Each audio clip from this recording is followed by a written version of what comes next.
Well, I've got one of those congressmen who I'm sure is going to fight for that. Let's bring in Republican Congressman Thaddeus McCotter of Michigan. Also want to bring in John Stahl, of course, Wall Street Journal's reporter who's been covering everything and anything related to what's been happening with the auto dealers.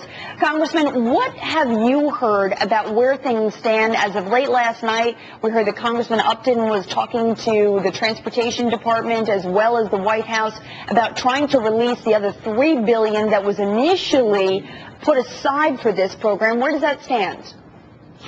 Well, we in Michigan, Alexis, are going to have a delegation meeting shortly after this to explore all our options. I think that what you see from people that understand that this is a real stimulus bill, which is largely why it probably wasn't in the last stimulus bill, is that this is moving cars off the lot. The response has been great, and we know that we have to keep this going. And as you pointed out rightly, this was originally supposed to be a $4 billion program because we did expect people with the backlog of cars to go take advantage of this incentive.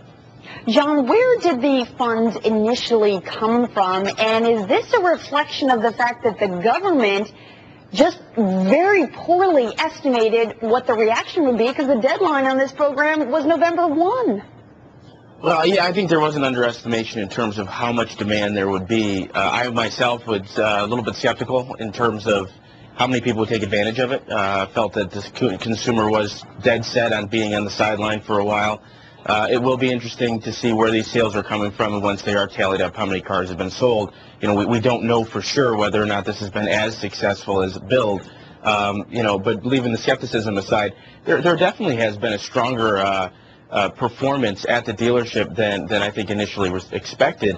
And now it does lead to the question that Congressman McCotter is talking about here is, should we be extending this program? It appears to be a stimulus package that is actually working. And there's evidence in other parts of the world, you know, to rely on. I mean, it's not like this is totally out of the blue that it worked. In Germany, Brazil, China, these are markets that have effectively leveraged clunker-type programs to get people in the showroom. So if we're anything like them, we are pulling ahead sales and getting people in the showroom right now that may be at an unexpected rate. So, Congressman McCotter, today is the beginning of the summer recess.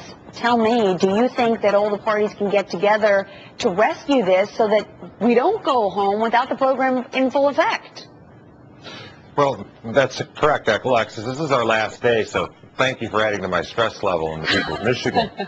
We're going to do everything we can. As John pointed out, we've seen indications with people's savings rates going up, with the aging fleet age out there for the cars, that there might be some kind of demand like this. But John's right. No one expected this. But I think that we should be able to do this. This is a very bipartisan effort, and I think the administration is willing to be helpful. It's a question of, let's just get this done, get the money appropriated, and help clean up some of the reimbursements to the dealers, some of the backlog on the electronic filings. You know, Woody, one of the first things that came to mind when I heard about this last night is I said, wow, all those dealers, I've seen so many commercials here on the East Coast of everybody pushing cash for clunkers, and I can't imagine the ad dollars that have been spent on this effort alone.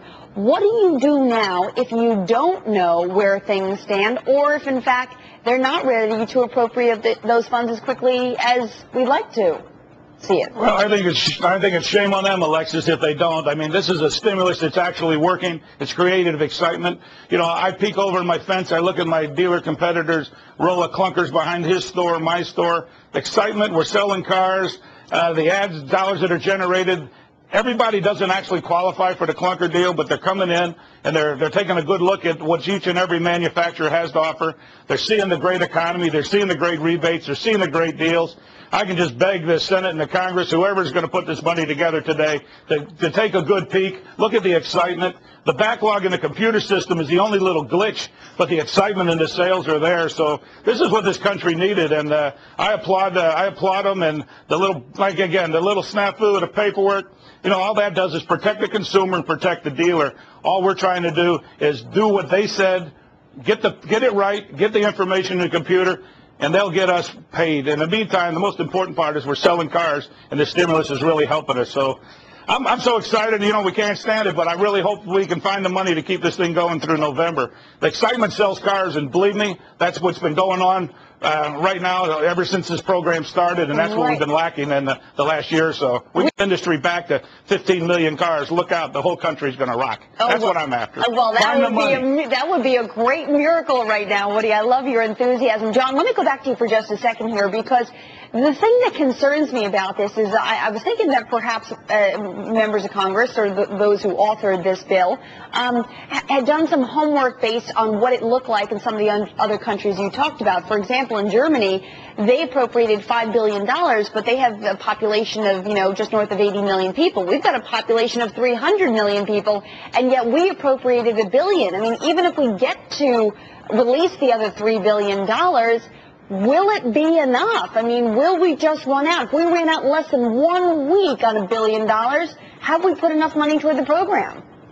Well, I think it was designed to sort of match, the sort of scrappage rates that are in the auto industry existing. So, there is a point where you're going to run out of clunkers, or people willing to turn in their clunkers.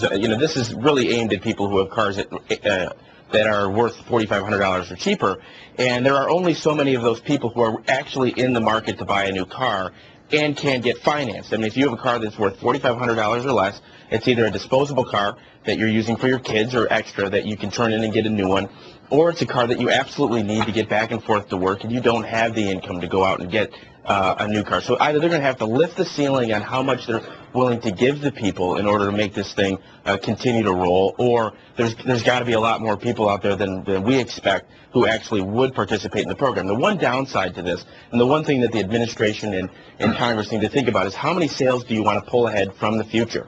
The problem with automotive industry incentive programs has always been that you're, robbing Peter to pay Paul, or robbing Paul to pay Peter. You've got to worry about the fact that October, November, and December could look very bad if you're just pulling ahead people who are going to buy 6 months down the road, and now they're just buying in August or July or August because there is this special incentive program. We've called it payback for years, and it is a problem that the industry has faced and not successfully encountered in the past. And the question is, should there be restraint at this point to say, okay, we've sparked demand, let's let things sort of gradually evolve, maybe add another $1 billion, not that that's pocket change, but let things gradually evolve into the natural rate of sales in this market so that you're not overstimulating the buyer now. All right, excellent points. John, Congressman McCotter, and Woody, gentlemen, thank you very much. Appreciate you joining us this morning. All right.